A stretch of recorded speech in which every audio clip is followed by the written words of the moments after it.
Everyone. Hello, everyone. My name is Andre. Together with my colleagues, we worked on applying model-based requirement engineering in 3 different large European collaborative projects, and we would like to present you an experience report. Right. So with that, we are going to start. First, I would like to give you a bit of the context about various projects that we participated in.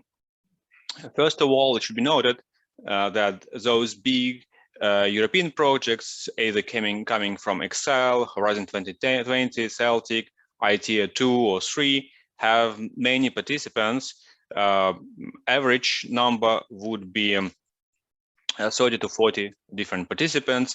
They come with diversity, or complementarity, let's say, so coming from academia, industry, various countries, various sizes, from small companies, big companies, small institutions, small laboratories, big institutions, and from various application domains. So that may be railways, that may be automotive, space industry, or anything else, actually, agriculture, actually, or forestry, or fishery. So the number and diversity is quite high.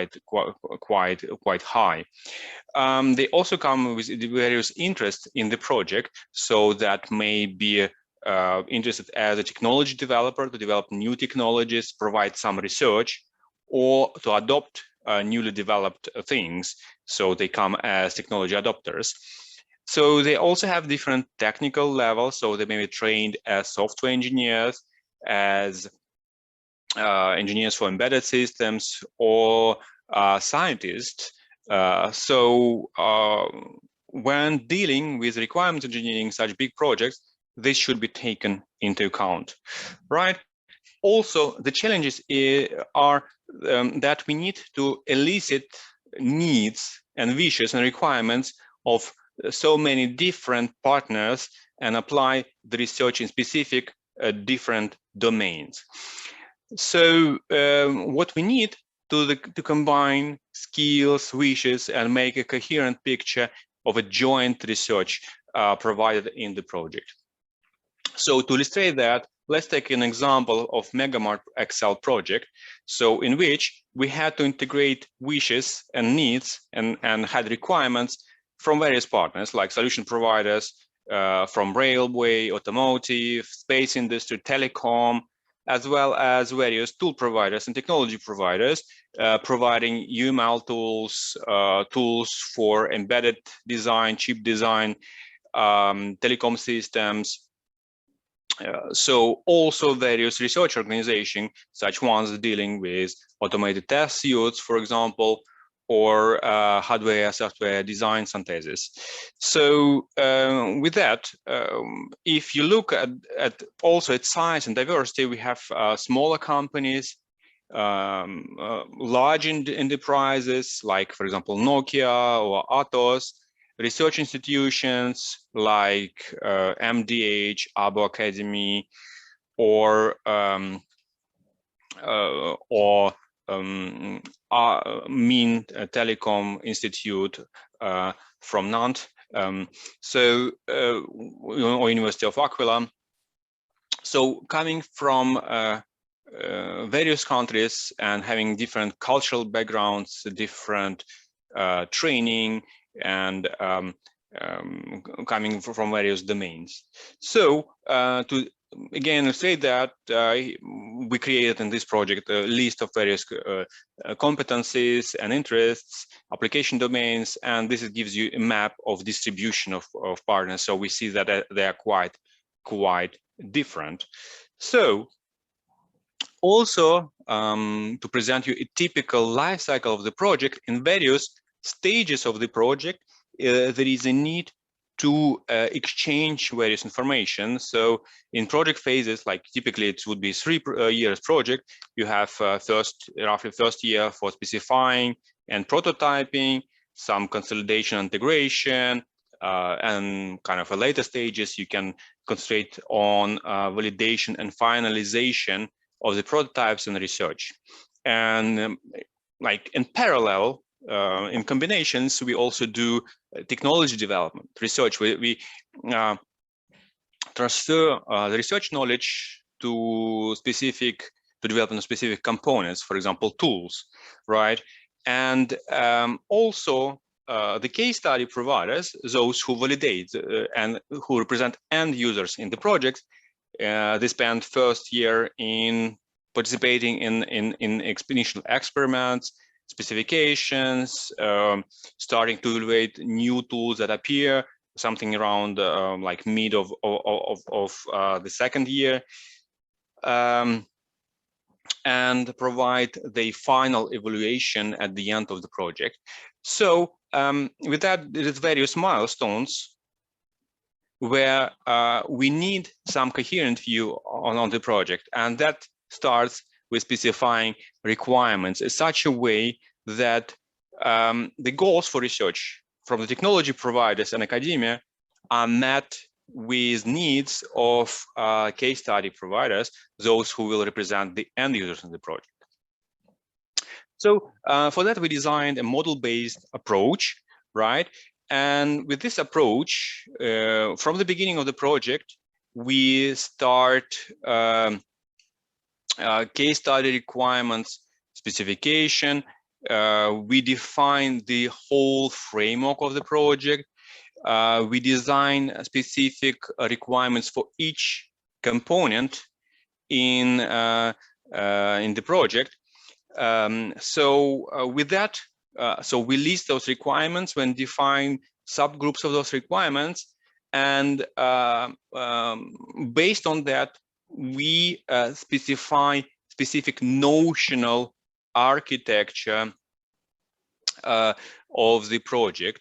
This notional architecture for each tool component can be then summarized in a framework architecture from which we would derive a roadmap for the project. Roadmap meaning that when you should expect various features of the framework, when we should expect various features of individual tools that should be validated by the case studies. So essentially, a roadmap would tell the case study providers when the various tool features that they need for the case studies will be available at which milestone.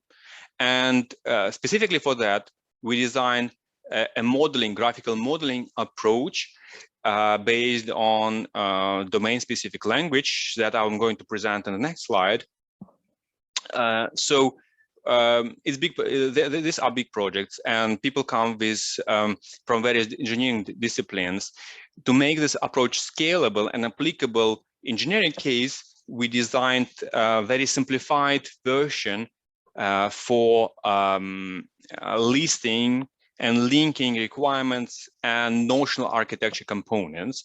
So in terms of requirements, so we have three types, like case study requirements, framework requirements, tool requirements. In terms of components that constitutes our frameworks, we have framework components, individual tool components, but also we add something important such as interfaces, because when we specify this notional architecture and this framework, these tools should actually work together, talk together, and for that we need some information about interfaces. Again, case study providers often interested in how they're going to deploy the solution, and that's why we added also a specific element called nodes that can help to understand which tools can run together on which platform, and meaning that case study providers know how to deploy those tools and what to use. Right. Okay. To implement this approach, we used the tool called Modelio that comes from Softeam company. This approach is actually quite generic and can be implemented in any UML tool, I believe, that provides following features like SysML, UML, managing requirements, generating documentation, version control. What was really helpful by SoftTeam, so involving SoftTeam was a part of those projects, of course, and they could provide first-hand support for that. So setting, customizing, educating, training the partners, and so that actually helped a lot. I was representing SoftTeam, so I would say that actually I learned a lot from the project, but also I helped a lot people on the project to pass the first barrier and learn the tool as users. To that, we also asked people in our service whether it was something appreciated, and usually this is something that was quite important for the success of application of the approach. Right, but again, this is a generic approach, and this I'm totally sure this can be applied with your favorite UML tools. Yeah, so yeah, let's discuss further. So how this looks in the tool, we have specific model structure when we have a part dedicated to the list of textual requirements with various parameters, right? But they also not only list or not only text, but also in modeling elements that we can actually link and trace to notional architecture. So we have also in notional architecture various components such as like common interfaces, common frameworks, common tool components, so that we can combine them and represent the major framework, our project framework, with combination of those components. So to go further in details, if we look at framework requirements and how they are specified, so you will see the various views for that. So like tables that represent the list of those components with various parameters like criticality, planned release date, some references, right? Those are derived both from case studies, but also from the wishes of the tool providers. So for the toolings, so each tool component was actually described in terms of features it provides or they wish to provide, and linked to both the framework requirements and linked to the notional architecture here. So again, to be mentioned, framework requirements are linked to the case study requirements from which they are derived. So with that, we have complete traceability, and we can understand, so this case study requirement can be met with this particular concrete tool component from a partner. So in particular here, Abo Academy provided Matera tool, and that can be useful in case by Nokia, for example. Okay, and so this is a way how to provide traceability, and we can see that for each requirement, from each case study requirement, from each framework requirement, what are the traces and what are relevant tools that can be used in each particular to implement or to met each particular case study requirement. Okay, then interestingly, so what we can do with these tools is also to design roadmaps. When I say roadmaps, I mean list of features and the timeline when they should be available. Imagine this is baseline, so month 0. This is, for example, month 12. This, for example, month 24. This is, for example, month 26.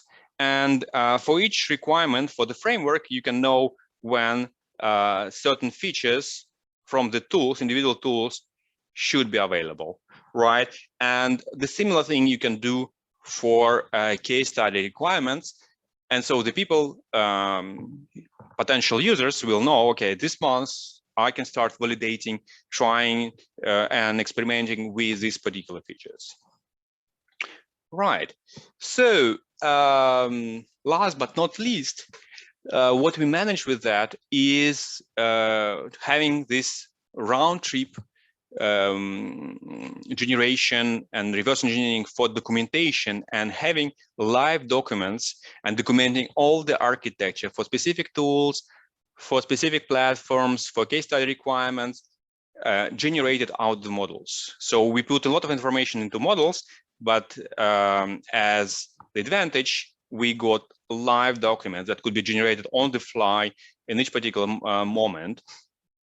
So with that, we achieved unified project document styling, documents always in sync with requirements, architecture changes, and the benefit also, we could submit that as a deliverable to our funding agency, so which is actually quite good and quite helpful, right? Okay, this is our approach, but how this works? So how this works? Let's discuss the evaluation. So for that, so what we learned by implementing this project, first of all, just to give you some descriptive stats, so we had used this approach, I would say, quite on large scale. We had a lot of registered users, but actually we have about 30 contributors in each project, which is quite a lot for when you talk about modeling, with a lot of commits and a lot of interactions with the model. And we handled quite a lot of different requirements in the project based on case study level, on framework level, but also on a tooling level, right? And with that, we generate quite a lot of documents, right? What to say, we evaluated our approach by sending a survey to those users, and we sent actually around 150 invitation to the survey. Unfortunately, we got only 15 replies, which is nonsense for statistics, but it gives some interesting insights to us that we would like to discuss with you. So you'll find the results here using this link. So the questions that we covered, what are people think about model-based requirements engineering, and as exemplified by our approach, questions on whether our approach is useful or not, and questions on tooling, because tooling is a part of the approach as well, and the perception of the approach may be influenced quite highly by the tooling. What we have learned so far, basically, people liked graphical model-based approach, and they was quite useful for requirements inception, analysis, system modeling, requirement specification. But if we compare that to the text-only or text-based approach, people didn't actually notice that it was dramatically better than this. So that explains why, for example, many people would disagree about like correctness, clearness, that model-based is better or more clear, or that. But in terms of feasibility, for example, or modifiability of requirements, they noticed that this was actually quite a dramatic change for them, and so it's something that should be noted. Another thing for the tooling, it seems that people like the tooling, and maybe this is due to support by Softeam, and I think people generally like that we have unified look and feel for the documentation generated, and this kind of live documents that is maintained throughout the project. With that, I mean, few lessons.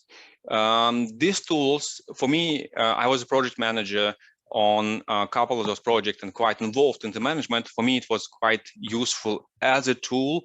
I believe also the management board shares my opinion. So it's suitable for framework architectures and platforms. It's quite generic approach. Also, to me, it's scalable enough for large projects. However, it should be noticed that learning curve was present there, so there was a barrier to using the tools, which can be overcome with trainings, but still there is something. Some challenges that we can see from this experience, that our models and requirements models are quite high level, meaning that they're quite abstract, and to get to the source code or some verification on model-based in model-based way, they need to be some extra steps. Also, user training support is absolutely necessary, I believe. Also, collaborative work is somehow challenged, so we used more commit, log, edit, commit cycles. So nowadays, people mostly are looking for online collaboration, runtime collaboration, and this is something that modeling tools should come to on a really large scale for industrial projects, and this is something that needs to be developed by the tool providers.